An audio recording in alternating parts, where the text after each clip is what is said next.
What's up, YouTube? Welcome to another episode of the Undergrad Forum.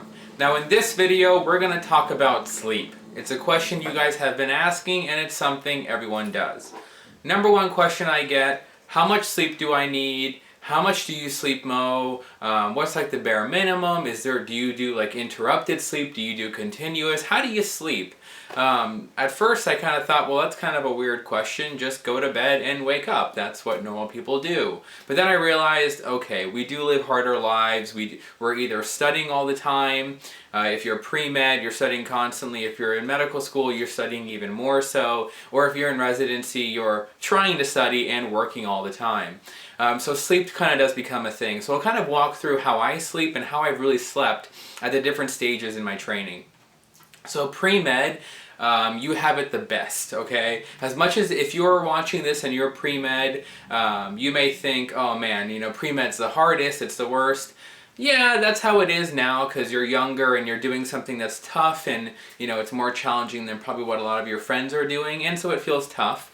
But I'll just let you know, you can look in the light, and down the tunnel, you have it the easiest now. So try to enjoy it a little bit. But when you're pre-med, you have it the easiest because you have a regimented schedule. You get up, you go to school, you're doing your college stuff, you're doing your homework, you're doing your lab, etc. So I had a pretty simple sleep schedule. To be honest, I slept the worst when I was in college though, because I had the least amount of insight into how much I should be sleeping, and I just wasn't mature enough to, take care of my body. I was just like, I need to be studying, I need to be working hard, etc.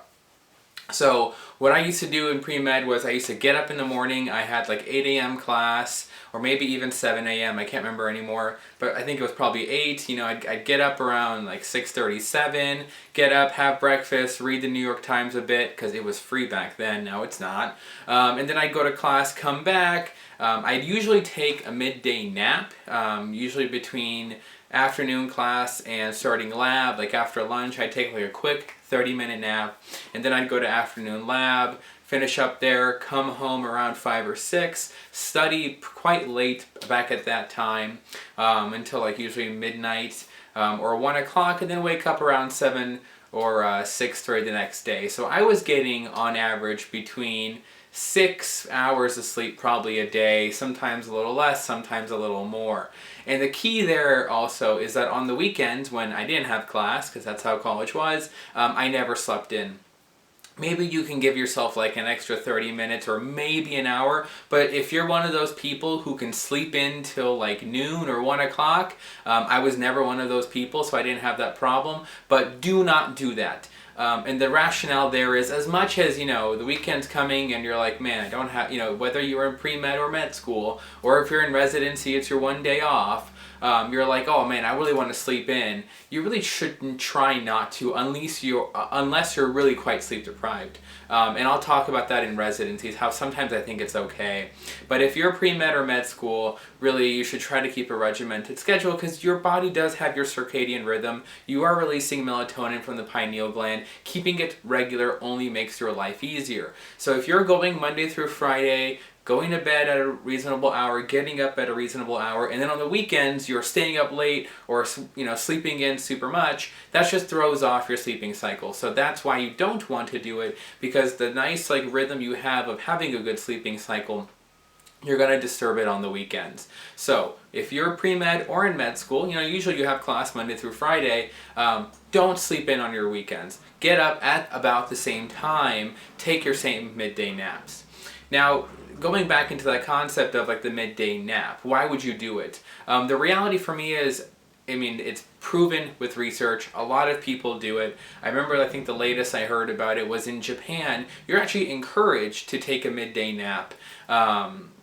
Because they understand, and a lot of people do, that you wake up in the morning, you get up, you go to work, or you're at school and you're doing things, and about midday after lunchtime, exhaustion or fatigue starts to kick in. And a quick 30-minute nap, whether you put your head down at your desk or you're at home, or you go to the library and you can lay down for a bit, the best is to go home and lay in your own bed for like 30 to 40 minutes, and then you wake up again, because that midday nap rejuvenates you. It brings you back to life. I've been doing midday naps for as long as I can remember. I recently had to stop because I was in residency and you really can't go lay down anymore, but I'll tell you, I figured out ways to get around that. So if you're pre-med or you're in med school, get up in the morning before class, and don't get up right before you have to go to class. Like, you want to give yourself time to wake up, have some coffee, tea, sit down, kind of take some moments, map out your day, plan for the day ahead, and then in an organized fashion go to class. Like, you don't want to get up, be disheveled, running to class. You get there trying to like take notes. You don't even know what's going on.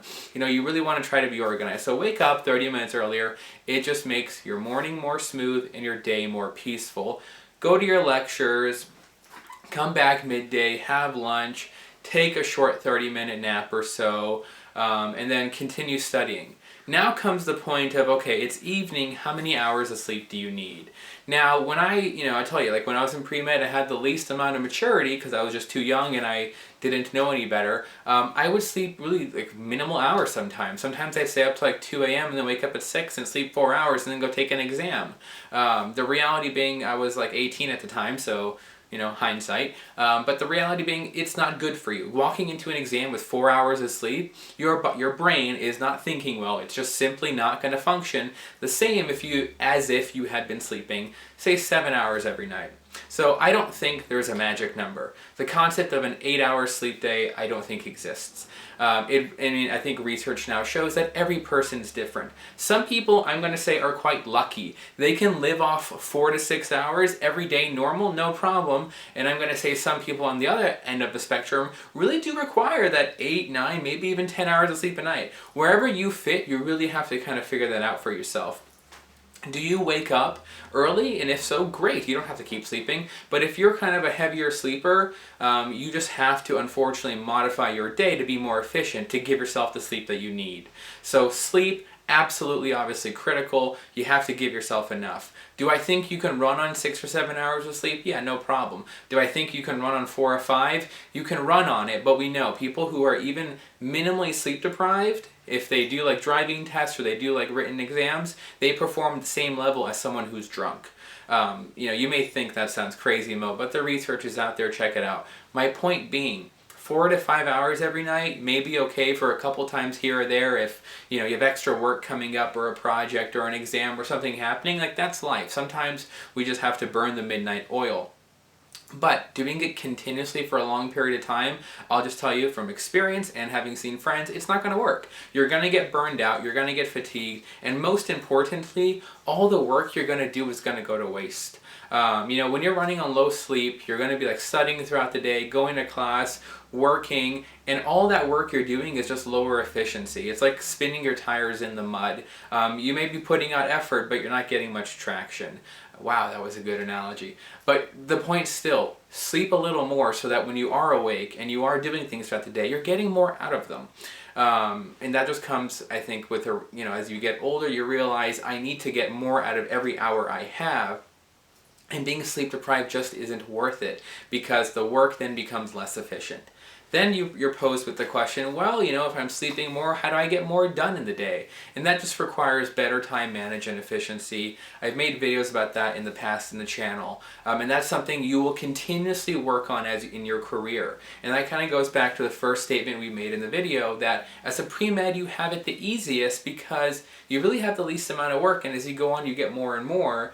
But also, as you go on in your career, you become more and more efficient. So it's really, you get busier and you get more efficient, so it feels probably the same amount of fatigue, but you're doing a lot more, as I'm sure people who are farther in their training or much more advanced can say that, yeah, they're much more efficient now than they were when they were younger. So, sorry, no clear answer to, okay, everyone needs this much hours of sleep, here's when you should go to bed, and here's when you wake up, and there's a perfect recipe. Because it's not like that. Know your body, know how much sleep you require, and try to fix your day around it. I need about 6 or 7, and I'm okay. If I get 7, things are good. My body will wake up before 8 hours, so thankfully I don't need that much. But if I was one of the lucky 4 to 6, man, could I be more efficient. But I don't have that luxury. So what do? I set up my day so I go to bed at a reasonable hour and I wake up early in the morning and I get my 6 to 7 hours of sleep, preferably 7. I take a midday nap, and that's all you need. It's not complicated. You don't need to be taking supplements. You don't need to be, work. And I've seen crazy sleep schedules. I'm not even going to go into them. People staying up multiple days, getting variable hours of sleep, crazy things. You don't need it. Just do normal stuff. Do the stuff that's been working for decades and centuries. You do it too. Get enough sleep, follow your body's rhythm, take a midday nap. Last point to make is about that midday nap. If you have the luxury of being in college or med school and you live close, you can quickly run home, take a nap, and come back to school. Great. But what if you can't do that? What if you're in residency? What if you're in college but you're a commuter, you're quite far, and you have other classes? What if you're in med school and your schedule doesn't allow or you live far away? What do? And I'm just going to give you the more severe example of residency. You're not constantly, but you're pretty frequently seeing patients, being paged, writing notes. You don't get too much downtime. There is downtime, but not that much. So this is actually a lesson I learned when I was in college. One of the professors said this. I was 18 at the time, and I never even understood the concept until he said it. I remember he told us, he's like, when I was getting my PhD, I used to be working so much that I would simply put my head down on the desk and just lay there with my eyes closed and he would just set his alarm and just do it for 30 minutes, and then he'd wake up and he'd be refreshed. And I thought, whoa, that's crazy, doesn't make sense. And then I started doing it, and I thought, wow, that's phenomenal. So even in residency, or if you're super busy as a pre-med or a med student, you can't go home and lay down, just sit at a desk in a quiet area, not like Starbucks cafe, like library quiet, and just put your head down like this, or whatever you have, with a sweatshirt to make a little pillow for yourself, and just close your eyes, turn off your phone, no distractions, and just breathe and try to mellow out the best. Do that for simply 30 minutes. And you may not fall asleep, your thoughts may be racing, whatever. You'll get better at it over time, and you may actually even fall asleep. But the point being, just that 30 minutes of rest makes a world of difference. Do it for yourself, give yourself a fighting chance. Don't fatigue, don't burn yourself out, don't run on 4 hours every night. It's not cool, it's just silly, because now you're inefficient. Hope this video helped, guys. Sleep, it's something we all do. It's something we fight as students and as people who are working.